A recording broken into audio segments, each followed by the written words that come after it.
সব সবজিগুলোর মধ্যে কিন্তু ঢ্যাঁড়স আমার অন্যতম পছন্দের একটা সবজি। তো সেই ঢ্যাঁড়স দিয়েই বানিয়ে ফেলেছিলাম একটা ইউনিক রেসিপি নিজের মন দিয়ে। তো সেই রেসিপিটাই ভাবলাম তোমাদের সাথে শেয়ার করে দিই। তো ভিডিওটা ফুল ওয়াচ করো, ভালো লাগলে লাইক কমেন্ট শেয়ার করো, আর তোমরাও রেসিপিটা বাড়িতে ট্রাই করে আমায় কমেন্ট করে জানিও। তো প্রথমে ঢ্যাঁড়সগুলোকে ভালো করে জলে ধুয়ে মাছ বরাবর কেটে নিয়েছি।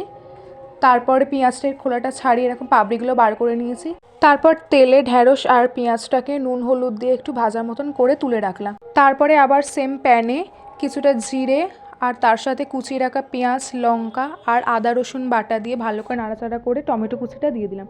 টমেটো কুচিটা দিয়ে নাড়াচাড়া করার পর একটু সামান্য টক দই আর টমেটো সস, তার সাথে সমস্ত মশলা যেগুলো অ্যাভেলেবেল আছে বাড়িতে, নুন হলুদ লঙ্কা জিরের গুঁড়ো ধনের গুঁড়ো, তো সেগুলো দিয়ে ভালো করে কষিয়ে নিতে হবে। তারপর ভেজে রাখা ঢ্যাঁড়স আর পেঁয়াজটা দিয়ে নাড়াচাড়া করে পরিমাণ মতন জল দিয়ে ঢেকে রাখতে হবে 2 থেকে 3 মিনিট মতো। তারপরেই ধনেপাতা ছড়িয়েই কিন্তু রেডি হয়ে যাবে। রুটি বা লুচির সাথে এটা কিন্তু পারফেক্ট।